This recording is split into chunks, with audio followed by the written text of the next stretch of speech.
कहा जब हम बिजनेस प्रोफाइल बनाते हैं तो क्या होता है, एक कैटेगरी के साथ हम बिजनेस प्रोफाइल बना लेते हैं। जैसे मैंने कहा था भाई डिजिटल मार्केटिंग एजेंसी बना रहे हैं, तो लिस्ट पे क्लिक किया, इंटरनेट टाइप किया तो आ गया इंटरनेट मार्केटिंग सर्विस। मैंने कहा था एक प्राइमरी कैटेगरी चूज कर लो।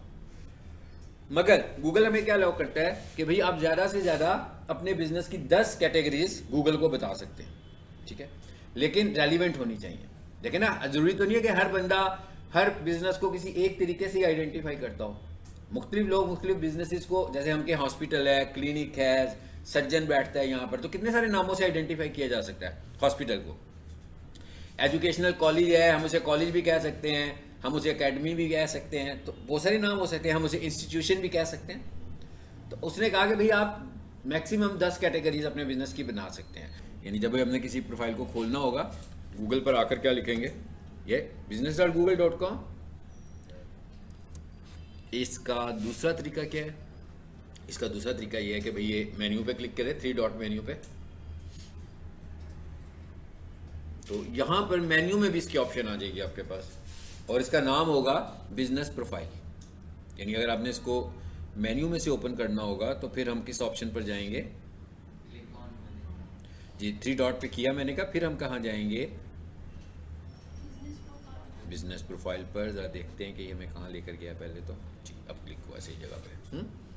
अब आप देखें इसके सबसे ऊपर ही आपको बिजनेस प्रोफाइल नज़र आ रहा है। अरे ये इसलिए आ रहा है कि इस जीमेल पर बिजनेस प्रोफाइल बनी भी हुई है, इस जीमेल पर मैं प्रोफाइल को इस्तेमाल भी कर रहा हूँ, तो इसलिए पहले नज़र आ रही है।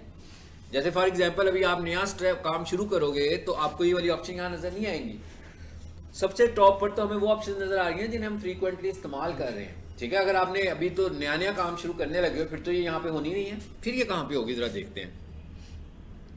नीचे आ जाए, ये लिखा हुआ है मोर फ्रॉम गूगल, ठीक है जी। अब मोर फ्रॉम गूगल में जाएंगे, इसके बाद बिजनेस की कैटेगरी में जाएंगे तो वहां पर हमें ये ऑप्शन मिलेगी। इसे हम बंद कर देते हैं पहले, चलो इधर आ जाए वापस। ये क्या लिखा हुआ है जी, ब्राउज ऑल प्रोडक्ट्स।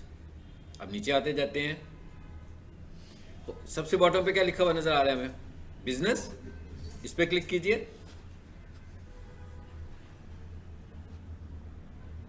तो इसके अंदर हमें ये मिलेगी, ठीक है। बिजनेस प्रोफाइल मैनेजर कहीं नजर आया आपको, बिजनेस प्रोफाइल आ गया नजर, ठीक है जी।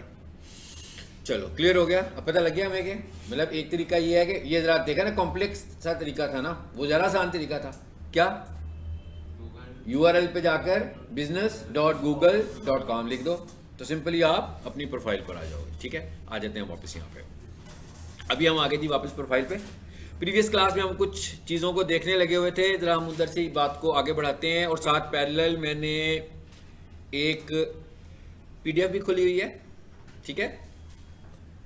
सबसे पहले हमने क्या पढ़ा था कि भाई नाम कितना बड़ा रख सकते हैं, अबाउट 80 कैरेक्टर्स।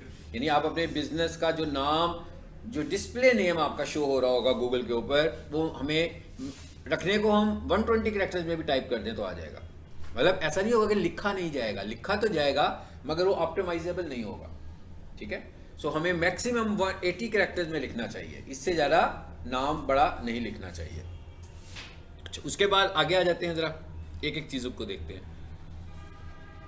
ये यहाँ से नहीं देखेंगे, कुछ चीज़ें ऐसी हैं जो वक्त के साथ साथ चेंज होती हैं, ठीक है। वो हमें गूगल से देखनी है हमेशा, क्योंकि अगर ये नोट्स बने हैं फॉर एग्जांपल 4 माह पहले, 6 माह पहले, तो गूगल में चेंज आ गया तो फिर तो ये इफेक्टिव नहीं रहेंगे ना, फिर तो उसकी नई सेटिंग पर जाना है हमें, तो इसलिए हमें उसकी नई सेटिंग्स पर जाना है।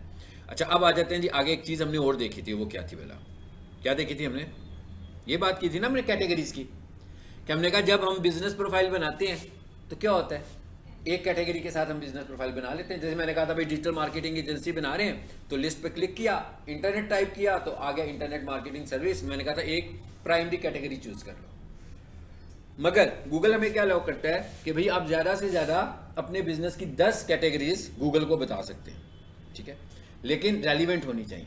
देखें ना, जरूरी तो नहीं है कि हर बंदा हर बिजनेस को किसी एक तरीके से आइडेंटिफाई करता हो। मुख्तलिफ लोग मुख्तलिफ बिजनेसेस को, जैसे हम के हॉस्पिटल है, क्लिनिक है, सर्जन बैठता है यहाँ पर, तो कितने सारे नामों से आइडेंटिफाई किया जा सकता है हॉस्पिटल को।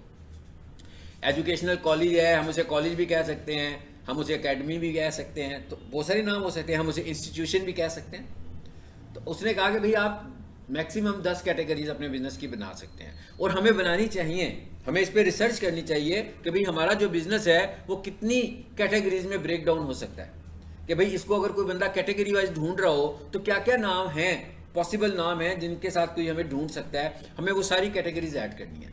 तो हम मैक्सिमम कितनी कैटेगरीज बना सकते हैं? 10 कैटेगरीज। ठीक हो गया, आ जाते हैं आगे वापस। चलिए जी, अब आ जाते हैं जरा नीचे यहाँ पे, और यहाँ से मैंने आपको ये भी बताया था कि भाई अगर ज़रूरी नहीं है कि बाहर, ऐसा भी होता है, मेरे कई क्लाइंट्स होते हैं जिनकी मैंने बिजनेस प्रोफाइल की लोकेशन बनाई होती है, कोई 2 महीने के बाद, 3 महीने के बाद, 4 महीने के बाद, 6 महीने के बाद उनकी कॉल आती है कि जनाब वो हमारा एक क्लाइंट आया था तो वो कहता कि आपकी लोकेशन ठीक नहीं आ रही, लेकिन जब हमने बनाई थी उस वक्त ठीक थी, उस वक्त कोई प्रॉब्लम नहीं था। इसका मतलब क्या हुआ? डिस्प्लेस होती है, ये हो सकती है डिस्प्लेस। उसकी वजह क्या है? उसकी वजह ये है कि ऑन द रोड बहुत सारे लोग अपने बिजनेस को ऐड करने लगे हुए हैं, तो जो जब भी कोई बंदा आपके क्लोज आएगा तो कुछ थोड़ी सी आपकी डिस्प्लेस होने के चांसेस होते हैं। तो इसलिए हमें इसको देखते भी रहना है और इसको चेंज करना होगा जब गलत लोकेशन हो जाएगी। तो ये हमने प्रीवियस क्लास का आखिरी स्टेप में यही पढ़ा था कि पेंसिल पे क्लिक करके हम उसको लोकेशन को अपनी को ठीक कर लेंगे। ठीक है, और नीचे आ जाते हैं जरा। मोस्ट इंपॉर्टेंट चीज, सर्विस एरियाज। ठीक है, सर्विस एरियाज का क्या मतलब है कि भाई आप किन सर्विस एरियाज पर अपना बिजनेस प्रोवाइड कर रहे हो। मिसाल के तौर पर जैसे हम कहते हैं भाई पीक सोल्यूशन लोकेटेड कहां पर है? ज़रार शहीद रोड पर है, लेकिन मुगलपुरा वाली साइड पे भी सर्विसेज दे रहा है। ठीक है ना, धर्मपुरे में भी सर्विसेज दे रहा है, शायद गढ़ीशाऊ के स्टूडेंट्स भी यहाँ पर आते होंगे, हरबंसपुरा से भी आते होंगे, अस्करी 10 से भी लोग आते होंगे, हम देख रहे हैं फोटो स्टेडियम के करीब जो लोग रहते होंगे वो भी आते होंगे, क्योंकि ये नियर बाई लोकेशन है ना। तो वो ये कह रहा है कि भाई आप अगर अपने क्लाइंट्स को ये बता दें कि आपके सर्विस एरियाज कौन से हैं तो उन्हें पता कंफर्टेबल हो जाएंगे कि भाई इन एरियाज से ये लोग यहाँ पर आ सकते हैं। ये तो हुआ एक फैक्टर, ये हुआ एक एस्पेक्ट। इसका दूसरा एस्पेक्ट क्या है? सर्विस एरियाज बताने का दूसरा एस्पेक्ट ये है कि हम चाहते हैं कि हम मुख्तलिफ लोकेशन में नजर आए, यानी मुख्तलिफ लोकेशंस में हमारा बिजनेस नजर आए, क्योंकि यहाँ पर तो हमारा कॉलेज है। सपोज हम कर लेते हैं भी अस्करी 10 में एक और कोई कंप्यूटर कॉलेज है, तो अगर कोई बंदा वहाँ पर कोई कंप्यूटर कॉलेज ढूंढ रहा हो वो तो आएगा क्योंकि वो वहाँ पे लोकेटेड है। तो अगर हमने भी अपने कॉलेज को ऑप्टिमाइज कर लिया उस लोकेशन के लिए तो इसका मतलब क्या हुआ? हम भी वहाँ पे आ सकते हैं। ठीक है, तो इसलिए हमारा जो पॉइंट है वो ये है, हमारा पॉइंट ये वाला है कि भाई हम ज़्यादा से ज़्यादा जगहों पर आएँ।